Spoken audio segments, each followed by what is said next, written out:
All right, we are live, ladies and gentlemen. In honor of Earth Day, or is it week, or is it month? I don't even know anymore. We are going to be taking a look at the state of the climate alarmism agenda. How is the climate change currently resonating with the general public? How successful are its advocates in getting climate action done? And what does the future look like for the climate alarmist movement? We're going to be talking about all this and more on episode 446 of the In the Tank podcast.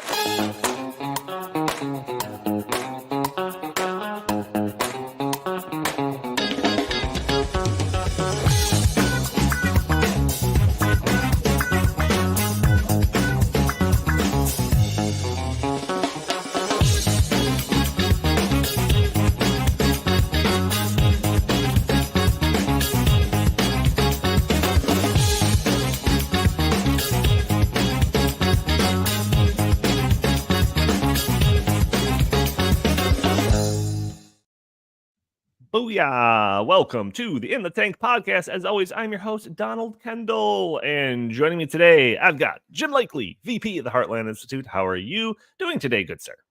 Oh, I'm doing fine. It's finally warming up here and feeling like spring in Northern Illinois, which is nice.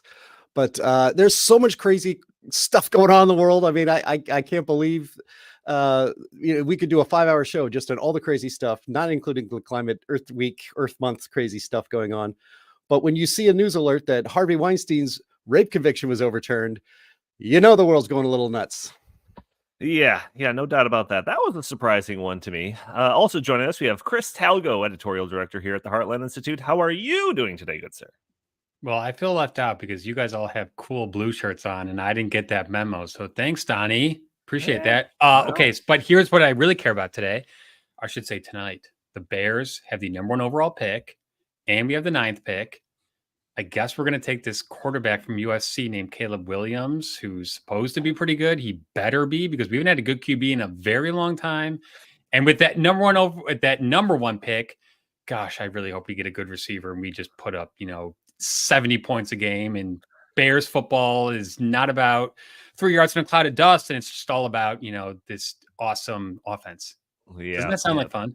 That sounds like something.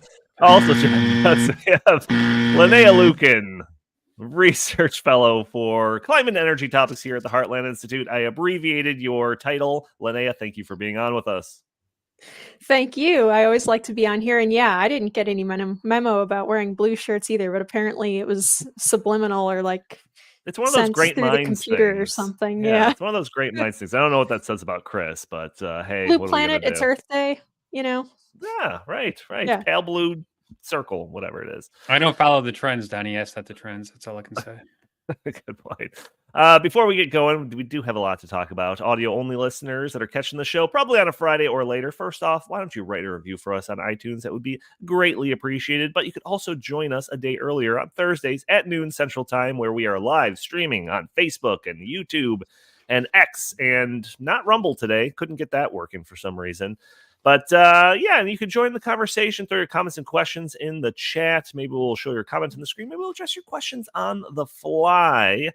And you could also support the show by a couple of different things. We have Super Chats functionality enabled if you want to guarantee your comment or question is read on the air.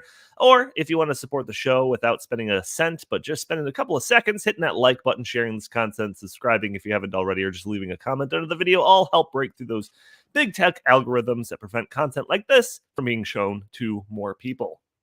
So, last week, we were talking about what we're going to talk about as for topics this week, and I realized that Earth Day was Monday, correct? I think that was Monday. Yep. And I was like, all right, we'll do some climate change, something, whatever. So I was looking up Earth Day, and then I saw some things suggesting that it was Earth Week. It wasn't just Earth Day anymore; it was Earth Week.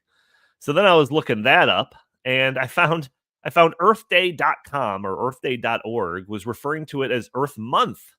So have we gone from Earth Day to Earth Month without me noticing it? Is this a new thing? Is April now Earth Month? Have any of you guys heard of this? No, but to be honest, I can't keep up with all the special celebratory months these days. So, I mean, who knows? Look, every day is Earth Day. or else we're all Mm, going to die. The planet is going to boil. And so if every day is not Earth Day, guys, every day, then good point. we're all going to die. That That's what it is means to be in a cult. That's why the climate cult, for them, every day is Earth Day. that's a good point. So I was thinking about Earth Day, and because I just had this like brief, just like memory of being in grade school and learning about Earth Day, and I feel like when I grew up, which wasn't all that long ago, Earth Day was like more about just kind of general environmentalism, like cleaning up pollution, picking up plastic on the side of the road, stop cutting down trees, stop pouring chemicals into the water, like that sort of stuff. And now I feel like the entire Earth Day industry, the entire environmentalism industry has been completely monopolized by like one specific thing, and that is climate change and the reduction of carbon dioxide. Linnea, am I straw manning here, or do you get that same sense?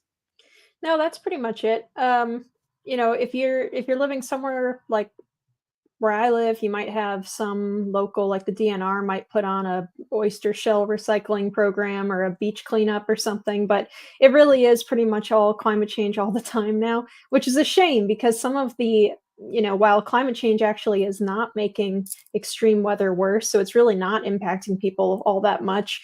What does impact people is actual physical pollution that you can see and that you can pick up and put in a bag and get rid of. And that stuff, it does seem like it's kind of going by the wayside there.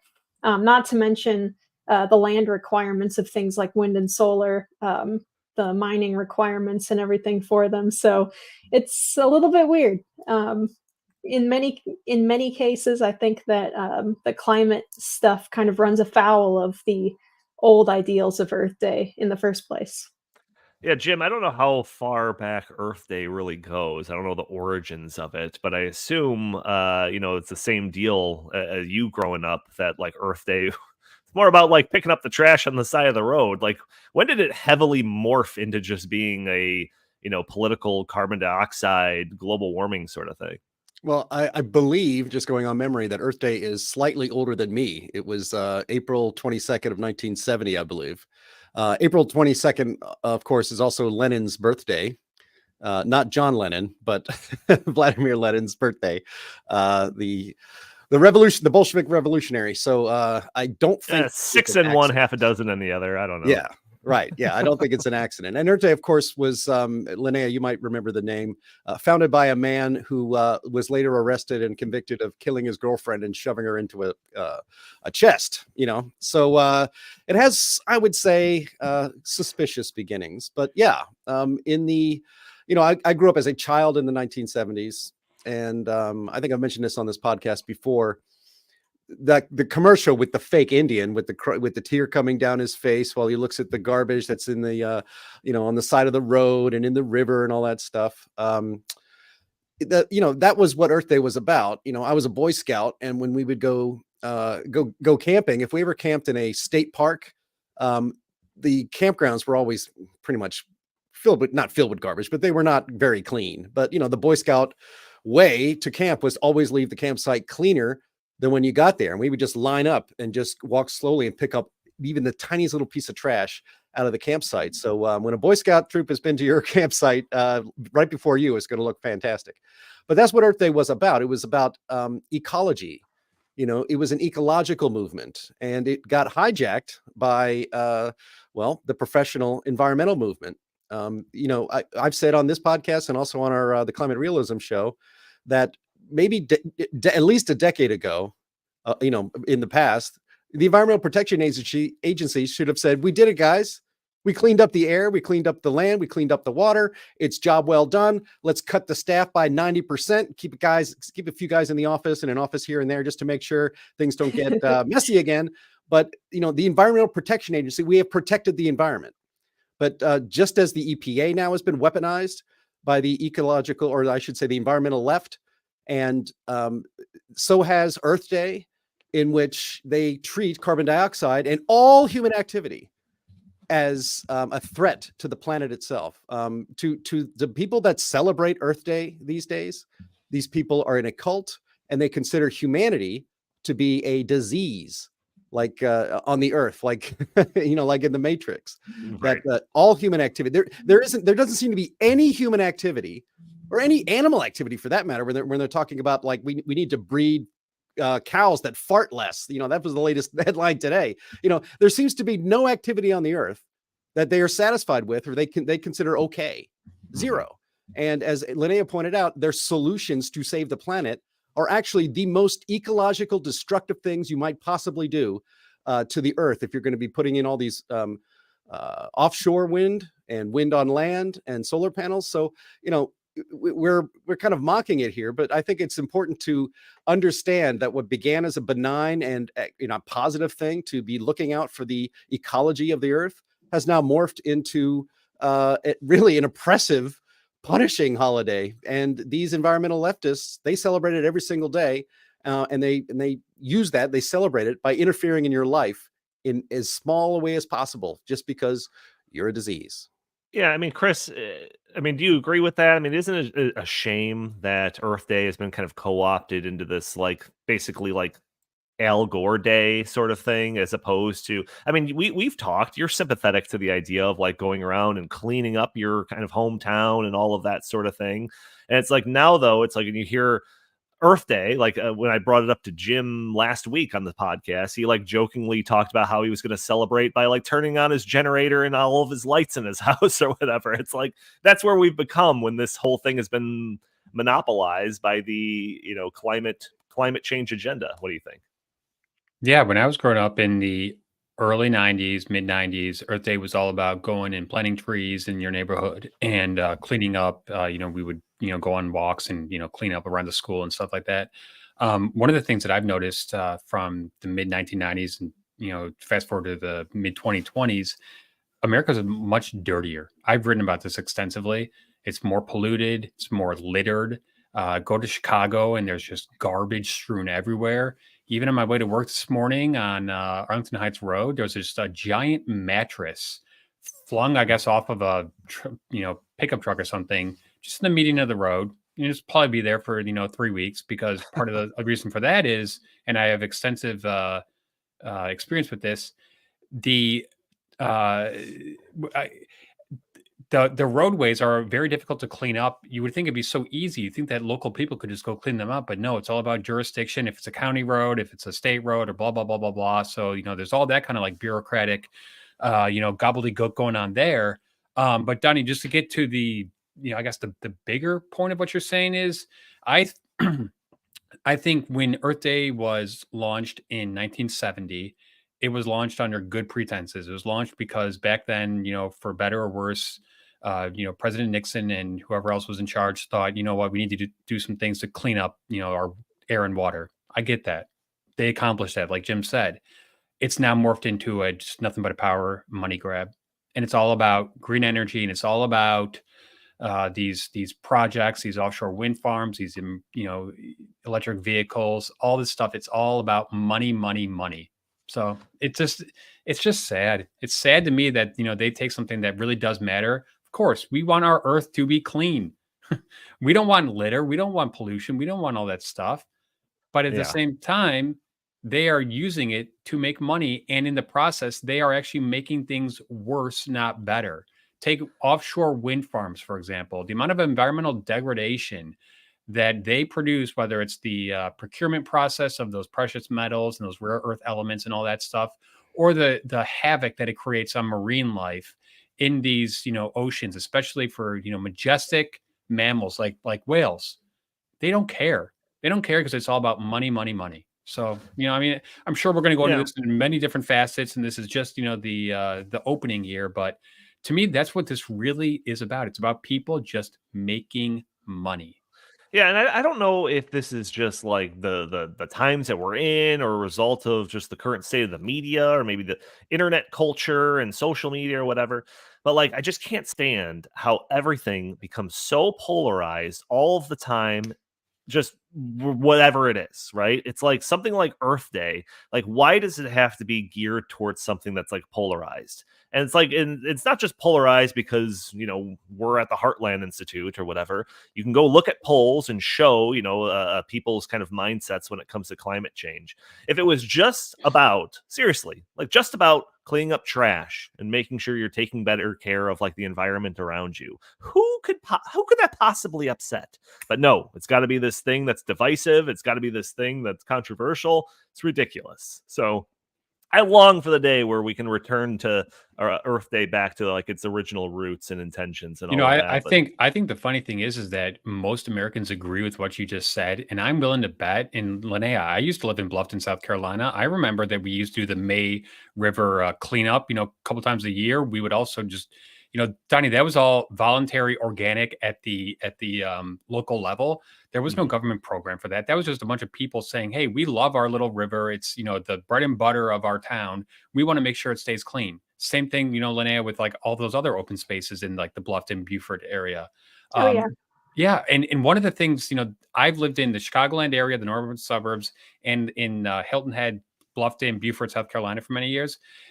The funny thing is, they care a lot more about keeping things clean down there. On Hilton Head in particular, they have like $10,000 fine for littering. They're Guess crazy. what? They have like the turtle police. There's will no come litter. patrol. It's Yeah. a very clean environment because they say, hey, you know what? We care about, you know, people throwing trash on, you know, on the street and not cleaning up after themselves, whether it's at the beach or whatever.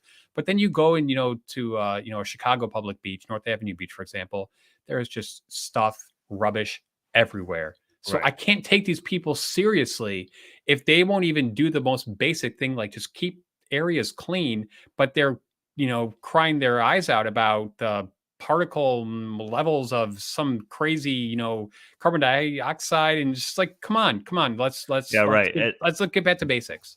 Yeah, and I'm sure that if you were to look up some speech, surely I'm completely making this up, but I bet it's pretty accurate. That if you were to find a speech by like Chicago Mayor Brandon Johnson in regards to Earth Day, you know, he's gonna be sitting there with a whole big pile of trash behind him or whatever, but then talking about like a push for some new subsidy to get more, you know, solar power in the jurisdiction or something like that, because there's just such a disconnect from Well, you know, what the origins of Earth Day were. if we could spend like one more minute on this. So one of the reasons why, and this is something that I care passionately about, one of the reasons why there's so much garbage, literally garbage in the streets of places like Chicago, New York City, and these other major metropolitan areas is because they have drastically reduced the budgets for their streets and sanitation. So why did they do that? They didn't do that just because they wanted to do it. They did that because there's so many other things that they are having to pay for, whether it's here in Chicago, we just spent another $70 million on, you know, on illegal immigrants. So you can't have everything. You know, there's limited resources, especially in a place like Chicago or New York City or wherever. And they have now prioritized social welfare spending and, you know, all this other stuff. And that, you know, comes at a cost. And the cost is that when you go to the city of Chicago these days, I was just there a couple of weeks ago. It's shocking how disgusting it is. Oh, yeah. Well, it's especially crazy too, because I mean, even in my lifetime, I went from bragging to friends who are not from the state that Chicago kept itself so clean. You know, there's not trash everywhere like you would find in some European cities and stuff. And then, you know, Chicago used to be much like cleaner on the streets than like Paris, you know. And then now it's like, well, that's not the case anymore. It looks like Gotham City at the end of that the third Dark Knight movie. Right, and this is actually the tragedy that Earth Day has been taken over by radical environmentalists that are completely out of touch, and really, I think normal people are just repelled by their agenda. And so, yeah, I mean, it started off as an idea that everybody could get behind. It's a great day to decide I want to participate in a neighborhood cleanup or a, you know, clean the pond in my neighborhood, or you know, just in picking up trash and planting trees. And then it just becomes you know, a vehicle for advancing a anti-human environmentalist agenda. I mean, I think, what is it, O'Sullivan's law, that any institution that is not explicitly right-wing becomes increasingly left-wing over time.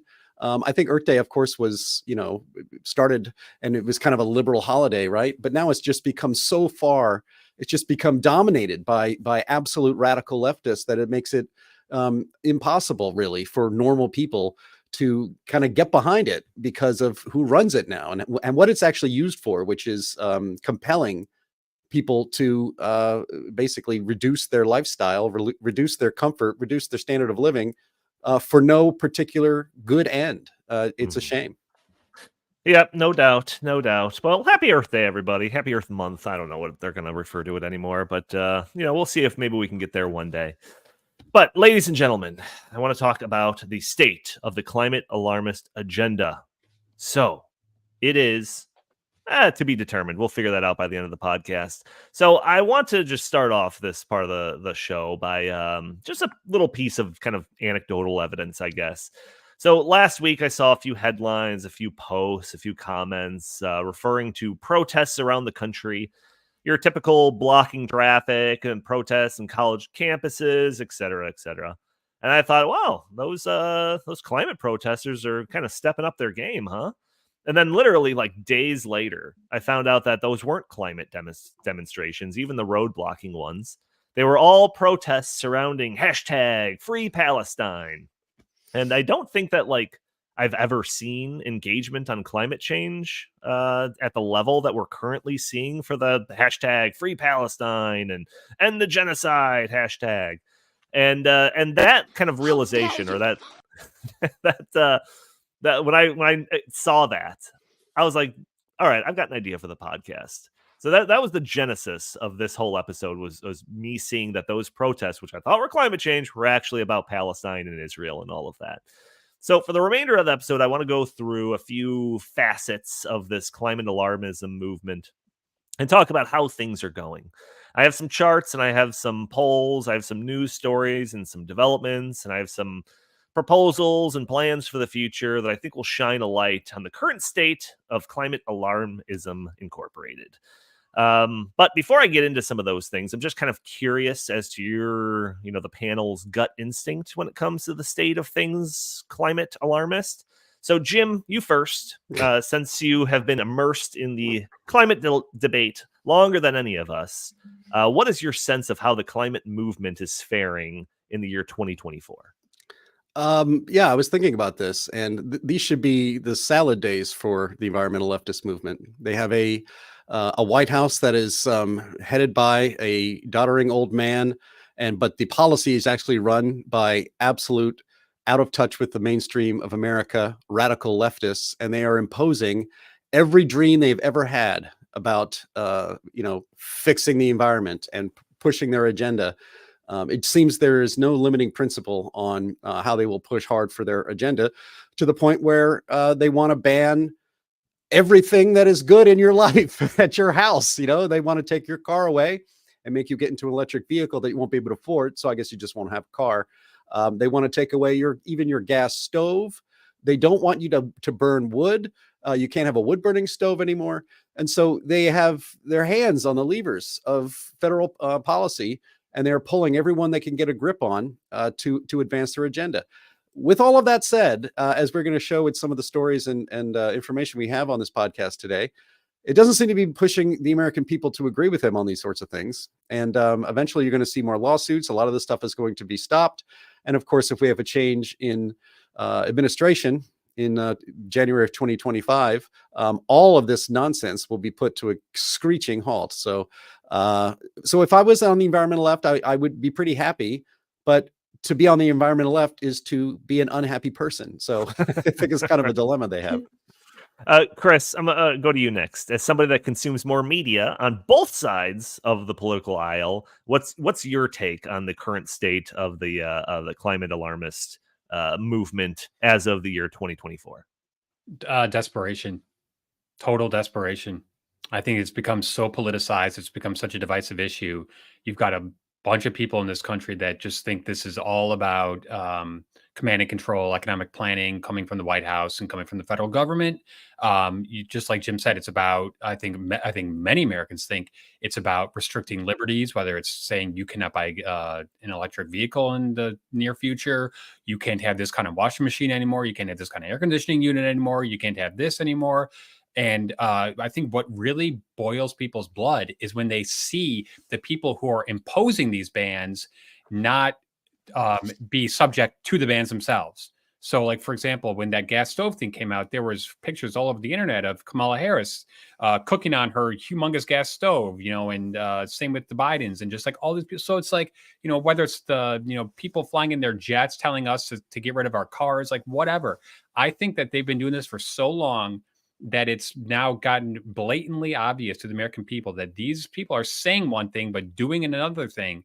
And once you lose that credibility, which I think that they've lost among most Americans, not the fringe people, not the people who will just buy this stuff no matter what, that this is why they are resorting to desperation. And desperation to me is that is the mandates. Before they tried to use nudging, they're not doing nudging anymore. They're doing forcing. So in 2032, apparently you basically cannot buy a gasoline-powered vehicle, or at least 70% of the market will not. So they're really taking these heavy-handed tactics to try to force Americans to accept their climate change agenda, and that's precisely because Americans aren't accepting it voluntarily. So I think this is actually going to backfire on them. I think the same thing that they've doing with this is what they're doing with all the Trump trial stuff. When you just keep going and going and going, and the American people are saying, whoa, you might want to let up here. Like, this is just too much. There's going to be a backlash. I think we are in the midst, at least at the beginning of that backlash.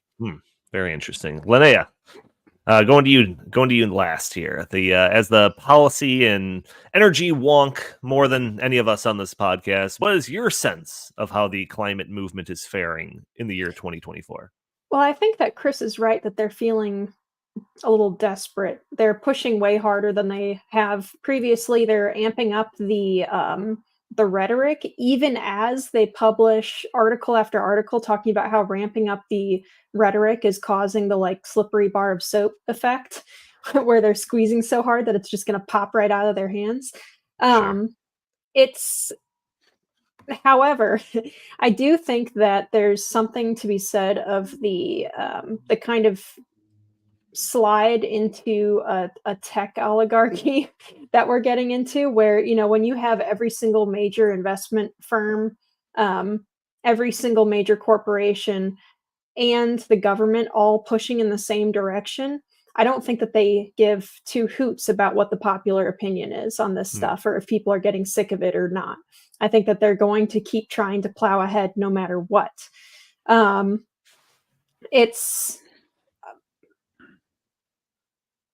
We'll see what happens in November. I do think that a change in presidential presidential administration would help a good bit. And I think that they're on somewhat fragile ground here, because I think that if all of a sudden, the United States was to pull out of all those agreements again and not be pushing for carbon border tariffs or anything like that, all of a sudden we're just saying, no, we're not doing this, then it would kind of force other countries to do it. And you would see a lot of these big organizations start scrambling to try and accommodate that. But man, I'm just looking at the outsized impact that a handful of investment organizations have on public policy and corporate policy. And I think that while they are desperate, they're not exactly losing ground. They might be losing ground in terms of popular opinion, but I don't think that they're losing grounds in terms of functional power. Sure. Yeah, and I want to talk about kind of all these things that we've brought up first, but so far, I should say. But the first thing that I want to talk about is public perception. So we've talked numerous times about polling that routinely shows that climate change ranks very low on the scale when it comes to public kind of prioritizing issues. A lot of the time, these polls show up before election times, and they always have climate change pretty close to the bottom of the list of things people care about. But occasionally, you'll see a poll like this one from CBS that I have linked in the show notes that have a headline like this: CBS News poll finds a big majority of Americans support U.S. taking steps to reduce climate change. Pretty powerful headline. But when you start to look into it a little bit, the headline doesn't really have much to hold on to, really. So the headline is generated based off of the simple question: do you favor or oppose the U.S. taking steps to try to reduce climate change? Just that. No proposals, no sense of scale, nothing. Just an open-ended taking some steps. So, I don't know, it's like 70% or something that was like, yeah, sure, okay. And then they generate that headline based on that. But when you actually look, if you dig into the poll results a little bit, and you start going into some of the more specific questions, I think it is a little bit more revealing than that headline suggests. So there was one part of the poll where it was asking people about specific proposed policies by the Biden administration. And one of them was, do you favor rebates and tax credits to make homes more energy efficient? And 63% said tax rebate. Sure, I'm in favor of that. Another question: tax credits for buying an electric vehicle. Only 43% were in favor of that. Spending on projects to reduce climate change. Less than half. Only 49% in favor of that. Joining treaties like the Paris Climate Treaty. Only 47. Less than half. So not a big majority in favor of these specific policies. And also, like, these policies that these people are kind of rejecting mostly are nowhere close to the levels of policies or solutions that would be required to do anything to put a dent in global CO2 emissions to avert any future temperature increases. So I kind of wonder if they were to have any like heavier questions in regards to this, what the percentages in favor would be. Let's poll people on, the banning of gas-powered cars. What percentage is going to be in favor of that? How about transitioning to 100% renewable energy? Despite, higher energy costs. How many people are going to say yes to that? Reductions in meat and agricultural production. I bet it's far less than 0.5% for that, or 50% for that. So the poll, while it might generate a kind of strong headline that, oh yeah, Americans are in support of climate change action, in reality, when you dig down into it, the support's really not there. Jim, what are your thoughts on this poll? Oh, you are muted. Classic Jim. Sorry about that. I'm muted, and I was also looking at the poll myself through here, because if you scroll down on the link and in links in the show notes, you can see the questions that CBS News and YouGov asked people, and it's just amazing. So the American people seem, if you tell them should somebody do something about climate change, they go, well, sure, yeah, somebody should do something. Right. Should government do something? Yeah, well, yeah, sure, government should do something. Should businesses do something? Yeah, sure, I guess businesses should do something. And then you ask people, well, would you pay an extra $30 a month on your electric bill to stop climate change? And vast majorities of Americans say, oh, no way, I'm not going to do that. If you poll them and say, would you pay a 10-cent a gallon gasoline tax to fight climate change? Americans say, hell no, I'm not going to do that. In fact, there was a recent poll that Linnea helped me find before we went on the air that showed, I think it was 61% of Californians, the epicenter of environmental wackos, and 60% said, nah, I'm not going to, 61%, I should say, would not pay an extra 10 cents a gallon for gasoline to fight climate change. But these polls are interesting because the more specific you get, when you actually ask Americans to sacrifice their comfort, their way of life, to pay just a tiny bit more, the American people say, hell no. But in general, just the kind of idea that somebody should do something, well, sure, most people are going to support stuff like that. So when you see these polls that say, a majority of people want X or Y or Z to take steps to stop climate change, it's always in the general, it's always never specific. And so it actually manipulates the news and people's perceptions of what fighting climate change actually looks like. And first of all, Linnea can get into this as well. Humans cannot stop the climate from changing. We can make the air cleaner, which we've done. We can make the water cleaner, which we've done, and the land as well. But we can't stop climate change or fight climate change by anything we do. We are not that powerful. And so all these polls, all it shows me is that, frankly, the American people are kind of ignorant on what power that we have as human beings. But also the only good parts about these polls is that the more specific you get about the sacrifices that are necessary, according to the environmental left, vast majority of Americans say, hell no, I'm not going to do that. Yeah, Johnny, I think it's no, go ahead. well, just real quick, I think it's about time that we do like a Rasmussen poll where we just ask progressively authoritarian questions in regards to like what you would be okay with to stop climate change. You know, just start with like tax increases or whatever, and then just move on to like full on population control and just see what the percentages are in favor of these things. Chris, you were going to say something? Feel free to jump in. Yeah, when you were going through those poll results, there's just a couple of things that stuck out to me. So one of them was the huge divide between Democrats and Republicans when it comes to this issue. One of the things that I've experienced in my personal life, you know, I've got Democrat friends and family members, and generally speaking, when this issue comes up, they are extremely emotional based. So I can go to them and say, hey, you know, 10,000 years ago, right where we're standing, you know, in the Chicagoland area, there were giant glaciers here. Like, how do you explain that? You know, there were no cars around when this was happening. There was no carbon dioxide emissions that was affecting that. The Earth's climate changes over the thousands of years constantly. And then I go, and wait a second, in the mid to late 1990s, when all this climate change, global warming stuff was coming up, we were told that by now, like, you know, Florida would be underwater, like, you know, the seas would be rising. All that stuff hasn't happened. And when you just pound those facts, then they I think retreat into, well, it's going to happen. And then when you start to say, okay, this is right in line with what you and Jim were just talking about, would you be willing to give up your gasoline-powered car and go EV? No. Would you be willing to keep your thermostat at 75 degrees in the summer? No. Would you be willing to give away your gas-powered stove? No. So you're saying that this is this existential threat, or at least you believe it's an existential threat. But then when it comes to you taking any sort of sacrifices to alleviate this so-called existential threat, you're unwilling to do that. So that to me shows that they really don't take this as seriously as possible. Because could you imagine during World War II, for example, if the American government said, okay, everybody, we got a ration, you know, we need the sugar, we need the flour, we need the steel and all that stuff to go to the war effort. And like 95% of the American people were like, no, we're not doing that because it's not a big deal. Like, what are you talking about? I think Germany's not a big deal, and Japan, whatever. So when you really like put their feet to the fire on this stuff, they're not willing to actually behave in ways that are, you know, in agreement with what they are saying. So I think a lot of this is them just virtue signaling.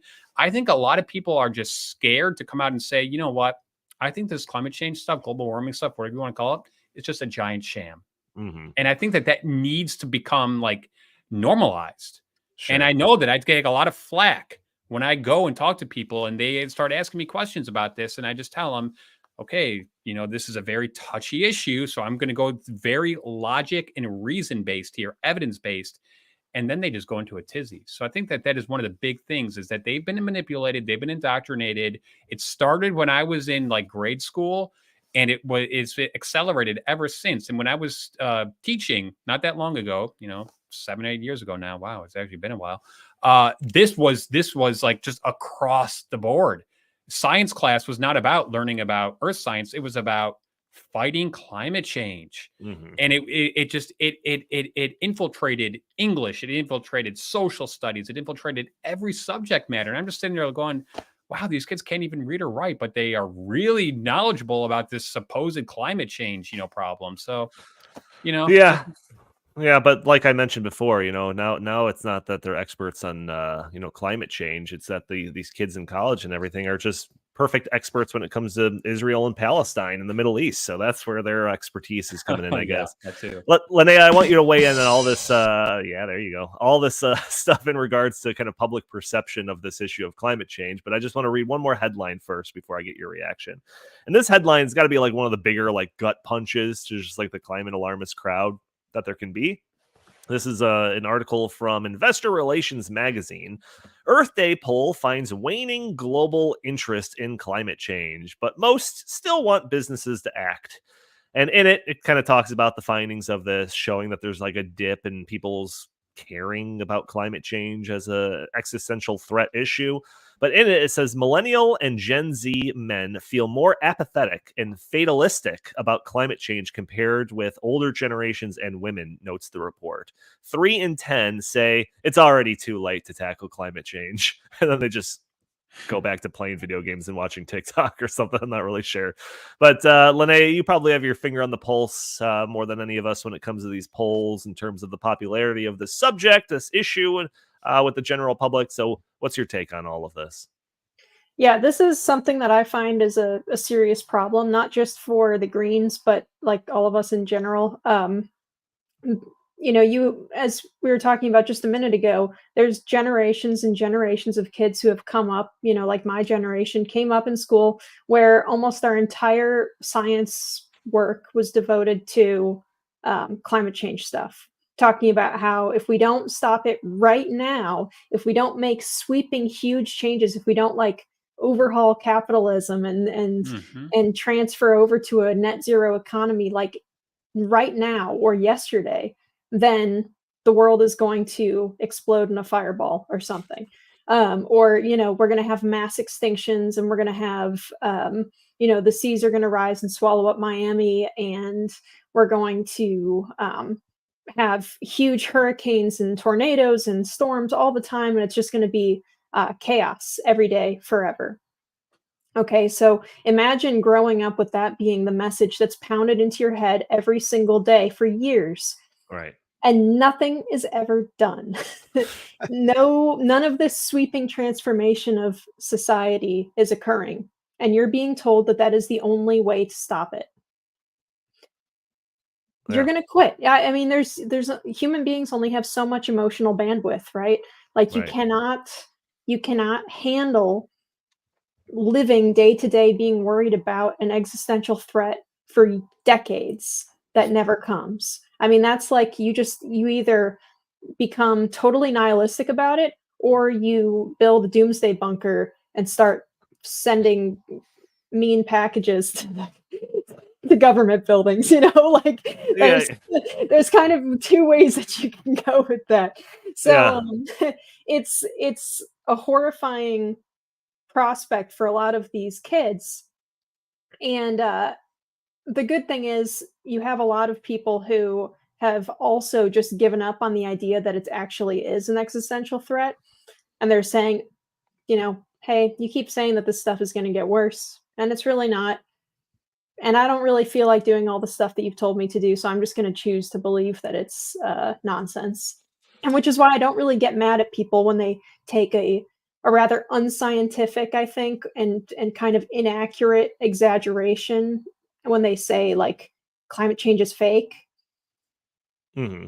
I don't really get mad at them when they say that, because the impact of a statement like that is stronger than being like, well, actually, blah, blah, blah, blah, which is appropriate for a more science-based conversation. But if you want to impact people quickly and move on and try and just shake people out of the funk that they're in with this stuff, it's effective enough. Yeah, I kind of wonder about like even like the older generations, like I was just looking up the James Hansen, because I remember him doing some sort of like climate activism thing in like Congress or something like that back in like the 80s. And, now we're here, 30, 40 years later. And I just wonder if James Hansen, back when he was doing that 30, 40 years ago, ever thought that he would like, because he's 83 now. Like, it's like, I didn't think I would ever get to this age. I didn't ever think that I would get to 83 if he truly believed the stuff that he was talking about back in the 80s. But yeah, I don't know. I just find it curious. No, but the old guard, I mean, those guys just keep pushing the goalposts, right? Of course. Like, they're not going to give up on it. They're just saying, well, actually the stuff that we've already done have made it better already. But then you go and look at the like CO2 emissions charts, and the trend line has not changed over the decades. Right. Yeah, but let's be honest. This is not about climate change. This is just a Trojan horse. This is a Trojan horse for them to assert more power and more control over us. And they use climate change as the means to try to implement that. And it's scary because, like your poll just said, 70% of young Americans buy it. Now, to me, the cognitive dissonance is just stunning, because if they really were true believers of this stuff, then you would think they would be living off the grid, that their carbon footprint would be as minimal as possible. But guess what? It's not. Guess what? They are all into this electronic stuff, which is all, that is, a huge, carbon emissions, amplifier with all the server farms and all that stuff. So they can't have it both ways. Sure. You can't say that you are scared out of your mind that the world is going to be doomed to climate change. However, you won't even lift a pinky to do anything about it. And from the bigger point of view, the people, the John Kerrys, the Joe Bidens, the Al Gores, they are doing this purposefully. This is all in by design. This is all part of trying to reduce the freedom of movement and the freedom of choice for not only Americans but Europeans and across the world, because they just know better, and we just have to leave everything up to them. Yeah, you mentioned some of those kind of influencers when it comes to the climate change alarmism, and that's kind of the next facet of this conversation I want to go into, which is public outreach. So the major flag carriers for the climate movement, who are they nowadays? On the thumbnail for this episode, I chose the typical trio of climate alarmists: John Kerry, Al Gore, Greta Thunberg. Al Gore is now in his late 70s.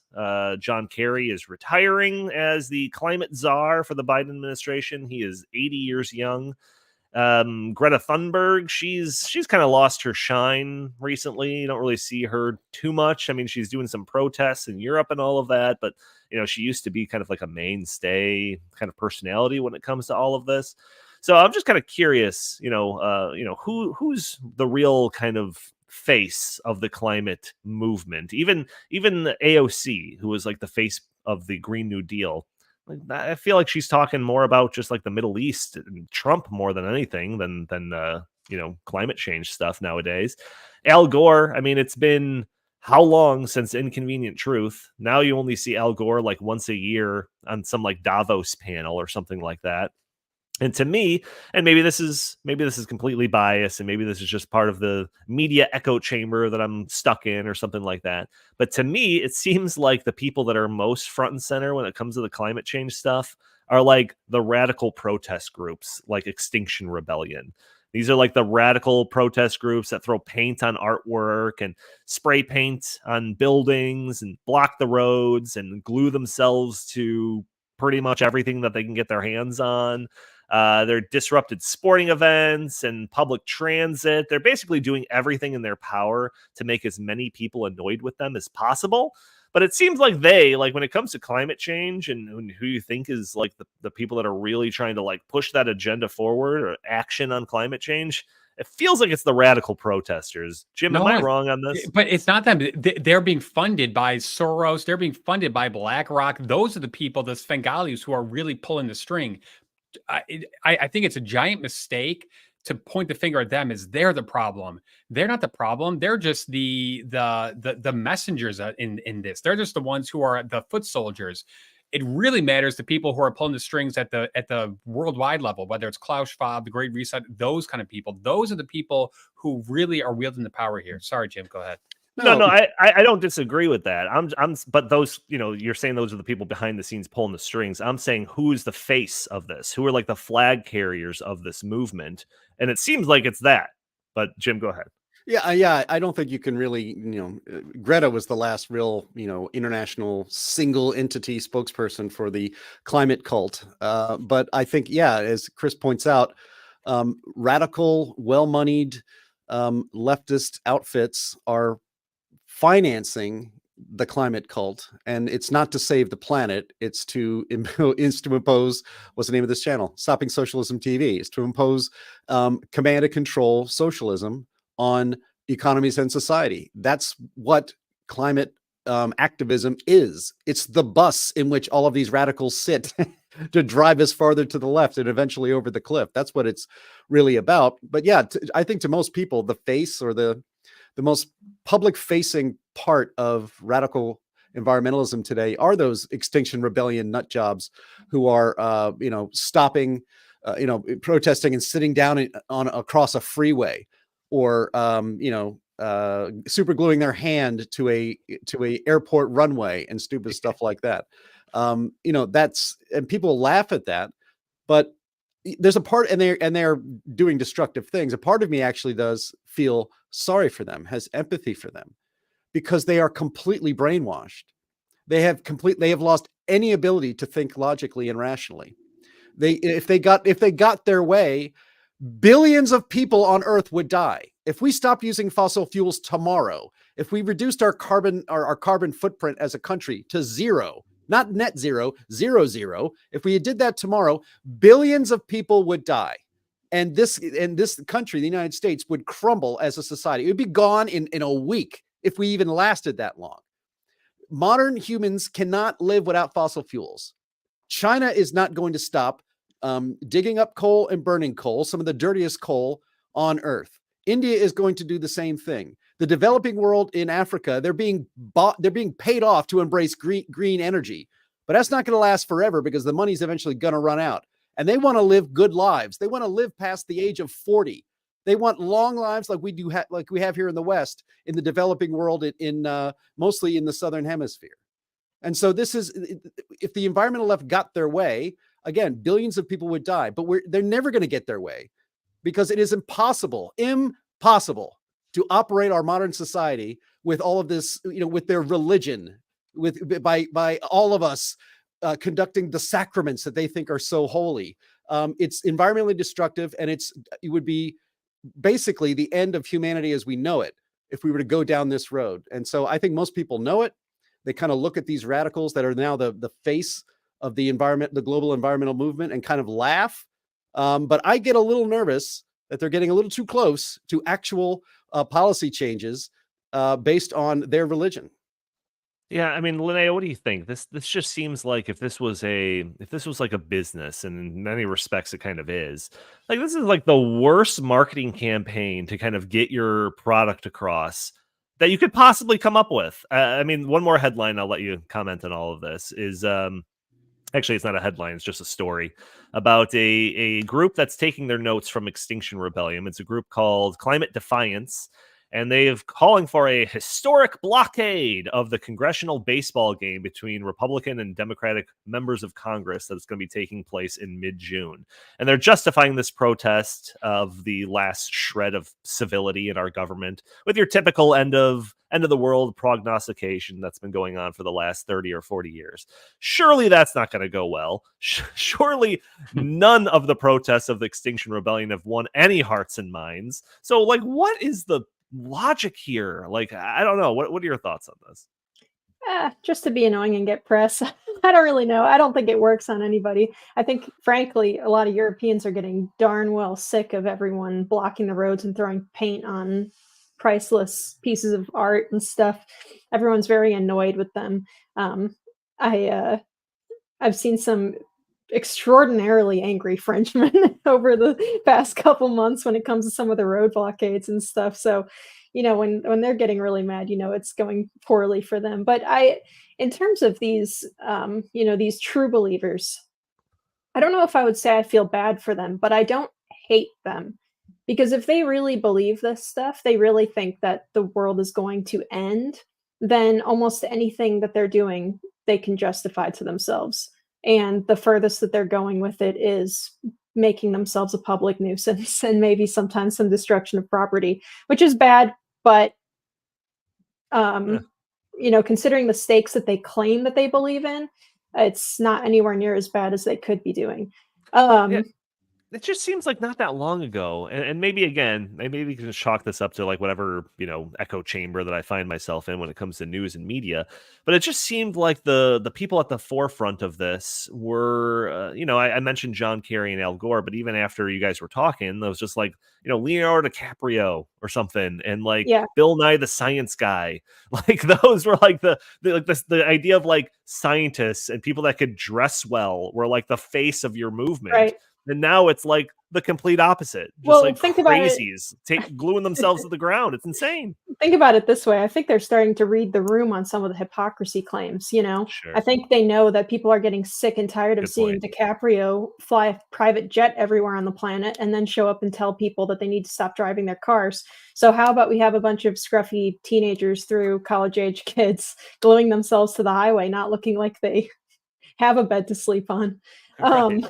That's probably better optics for them in terms of trying to generate the picture of like a grassroots swell. But nothing says grassroots of like telling people weeks in advance before you're about to go disrupt a major congressional ball game or something. But Yeah. I don't know. I want these.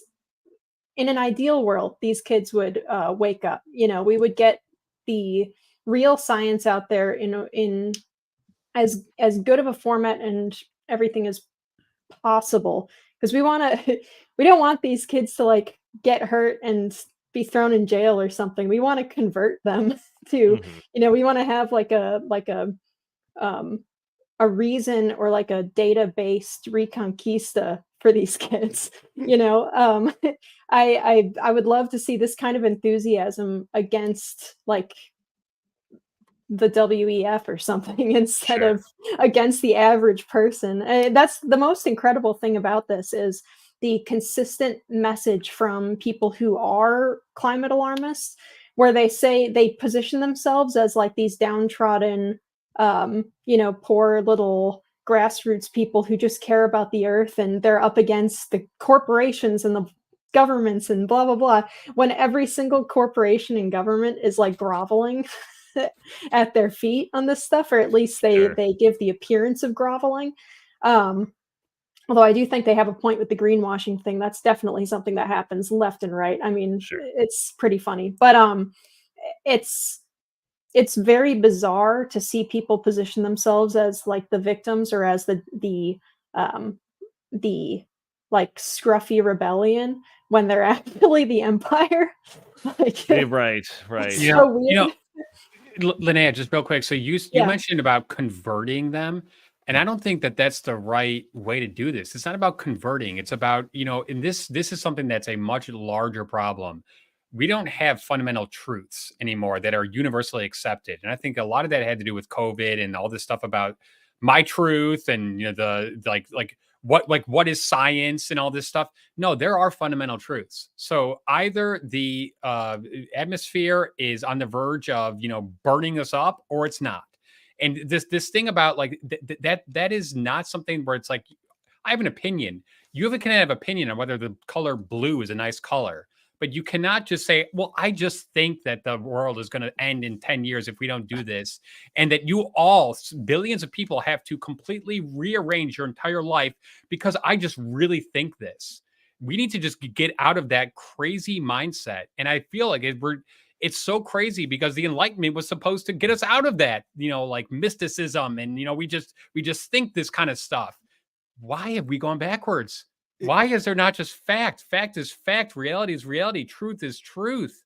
Like we need to have some common ground where we're all saying, okay, yes, this is actually what's happening. And so, Donnie, going back to what we were talking about, I think a couple of weeks ago, when we live in different, media atmospheres, and when we have social media in which you can just, hear only one side of the story relentlessly, that is, I think, one of the reasons why we are in this current mess that we're in. As you were talking, Chris, a line from Usual Suspects, that film, came to mind. I believe it went, "The greatest lie the devil ever told was or his biggest deception was to make people believe he didn't exist." And the biggest lie when it comes to the climate is the idea that carbon dioxide emissions alone is the thermostat knob for the earth. Once that was believed as an article of faith by generations now of people around the globe, that was the one big lie, the big lie in the environmental debate in this country, and this one that we fight here at the Heartland Institute every day, because it is not the control knob of global temperature, CO2. And if we just reduced CO2 in the atmosphere through carbon capture or other kind of harebrained, stupid ideas, that the temperature would come down and everything would be fine. That's the big lie. But and that lie was told because controlling human carbon dioxide emissions controls humanity utterly. And that's why, and so that's what the Heartland, that's what and the viewers of this show and listeners to this podcast can do on Earth Day, Earth Week, and Earth Month. And it is to convince their fellow Americans that carbon dioxide is not a pollutant, and it is certainly not the control knob for the Earth's temperature. And if more people believed that, then more people would get out of the cult and join the real world of the living and the rational. Yeah, it would actually make it come full circle if we kind of follow that idea of that lie that kind of set off that whole thing, that control knob of CO2. That's what allowed that topic to monopolize, climate change, to monopolize the whole Earth Day movement in general. So yeah, it brings it back full circle. However, can't wrap up the show yet because there is one more facet. We'll go through this real quick though. And that's just the idea of like success, because public perception, public outreach, those are all secondary to the actual getting results, right? So if nobody cares about climate change, like at all, and you've got the worst people that are pushing for it, yet politicians are still succeeding in getting their agenda through, then the movement would still be considered largely a success, I would think, right? So obviously, it's easier to get there with your agenda if you have public support, but they're not necessarily joined at the hip. So where are we when it comes to legislative and policy success on the climate change front? On one hand, we saw how the Green New Deal was received. It was a colossal failure, just blew up on the launch pad. We are nowhere close to getting 100% renewable energy by 2030. Linnea mentioned it earlier in a different part of the conversation that these sweeping changes that we've been told since we were kids that are needed to avert disaster haven't happened yet. But on the other hand, you see action seemingly daily by the Biden administration or just those that are in power. Granted, a lot of that has to be kind of misnamed as an inflation reduction bill to actually get through the door or anything like that. But we are seeing pushes and mandates and all of this sort of stuff. And whether or not we complain about it on this podcast and, we try to raise a fervor about it, like a lot of the stuff still gets through. So, Chris, I'll go to you first on this one. But what are your thoughts on this? Is the actual climate movement a success when it comes to the results that they're able to push through, or is that also still a failure? I kind of disagree with how you frame this, because I think yes, the Green New Deal itself failed, but they've just gone to the piecemeal approach, and they are been very successful the past couple of years, getting incremental laws passed, and especially at the state level. I mean, in Illinois, I can't keep up with how many regulations and bills are proposed, trying to quote unquote combat climate change. And those we know that those bills are not really designed to do that. They're designed to do different things. They have different intentions, but they are still, I think, popular because, like we said earlier, too many Americans and too many people around the world still buy the lie that carbon dioxide emissions are going to cause a global catastrophe. So, granted, yes, they're not doing it in like one giant bill like they probably want to, but they're just doing their, here, there, here and there approach. Mm-hmm. So yeah, I mean, Linnea, from just like an energy perspective, I mean, you see these headlines that talk about these big projects and all of this, and we're going to get more renewable energy than ever. But it's like, yeah, but the world is also using more fossil fuels than ever too. So, maybe the percentages are shifting from 2% to 4% for renewable energy, wind and solar or something like that. But like that is still an incredibly massive hill to climb in an increasingly short amount of, well, not really, in a short amount of time that they say that we have left to avert disaster. So I don't know. What do you think when it comes to like the success in terms of, the actual like legislation and stuff that they get through the gate? Is it successful or is it not? Well, they're certainly successful in putting up a whole bunch of wind and solar panels and selling a whole bunch of those. That's certainly been very successful. We've got Republicans running around bragging about their big infrastructure projects, and their big infrastructure projects are they're putting in wind and solar, or they're putting in carbon capture or something. And that's the if you want to see a project that really brings out what the real goals of the green energy people or like the climate change people, what their actual goals are, you look at the way they react to carbon capture and storage or carbon capture and use. They hate it. They don't want you to do that. But what's the difference? If you use fossil fuels, but you pull all of the carbon dioxide that's emitted from using them out of the atmosphere right away, and you stuff it in the ground, or you do whatever with it, make, I don't know, pencil lead or something. what's the problem? But they don't want that, because the goal isn't to stop carbon dioxide, it's to stop people from having abundant energy. That's the Right. point. So but no, it's very disturbing, very gross and bothersome to me when you have, this is framed as kind of like the crazy green liberals issue, and then you turn around and you look at people from Florida or from North Dakota that I can think of, Republicans who are in Congress, who are trying to get a bill passed that would be the first step towards having carbon taxes in the United States, like carbon border tariffs and stuff. And that's a Republican position, is we'll tax them. Well, we're going to tax them to stick it to China, because China emits so much carbon dioxide. And so what we're going to do is we're going to tax all products coming from them because they're killing the planet. Whatever. So yeah, they're successful on that point. They're successful on getting issues pushed both on the left and on the right. And it's I don't know. I would say that they are successful in slowly moving their agenda along. You have in Illinois a bunch of communities were saying, no, we don't want wind turbines. No, we don't want solar panels everywhere. So what does the state government do? They make it so that local communities aren't allowed to say no to these kinds of infrastructure projects anymore. Mm-hmm. So yeah, no, it's something that you have to fight tooth and nail every single step of the way. It's the most boring, agonizing stuff, the policy angle, but it is really, really important to fight it. All right, so let's we're already 5 minutes long here, 6 minutes long. So I'm going to go around the horn and I'm going to have everyone finish this statement. The state of the climate alarmist agenda is, and then you're going to finish it. So Linnea, I'll start with you since you were just finishing up talking. The state of the climate alarmist agenda is? Oh, I don't know. I don't know what what this format would be. I don't know. The state of the climate alarmist agenda is, I'm bad at this. Someone else give me an example first. All right, I'll go to you last. I'll go to you last. Chris, just like the president at State of the Union, he comes out and says, state of the climate alarmist agenda is? Still a threat. Okay. All right. Still a threat. Jim Lakely, the state of the climate alarmist agenda in the year 2024 is? Strong. That's like the cliche word from the State of the Union addresses. The State of the Union is strong.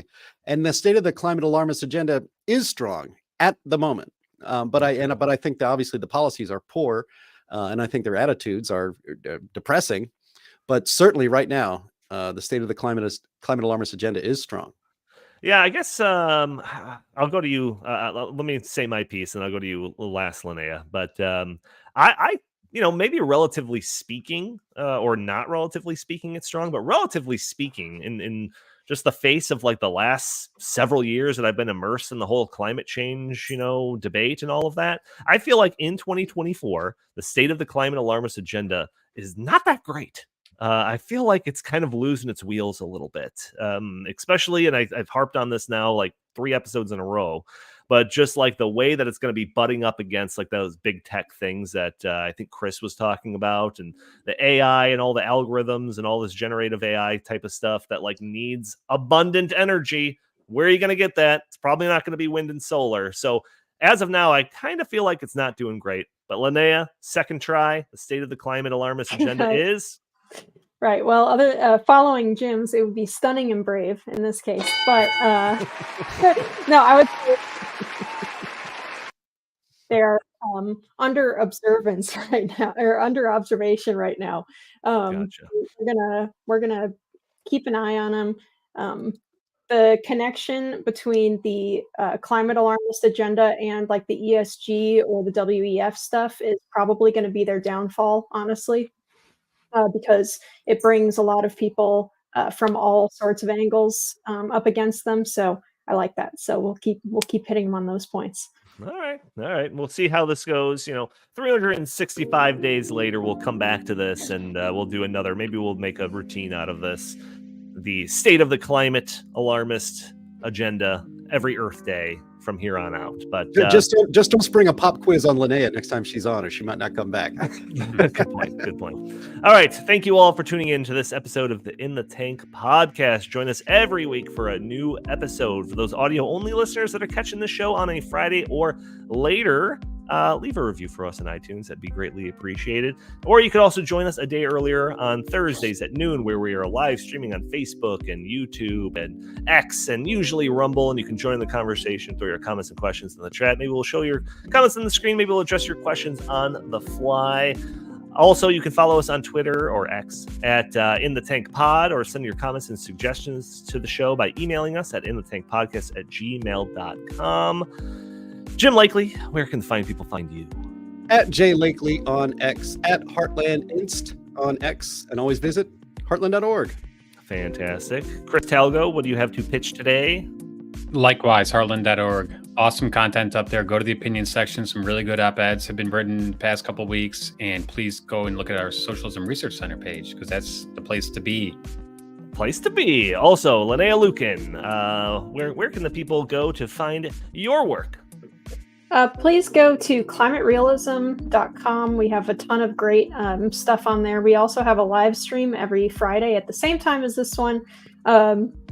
So please join us over there, noon Central. It's a good time. We have a rowdy audience, so it's good. Yes, that's the Climate Realism Show, Fridays at noon Central Time. All right, fantastic. Thank you all for tuning in. We will talk to you next week.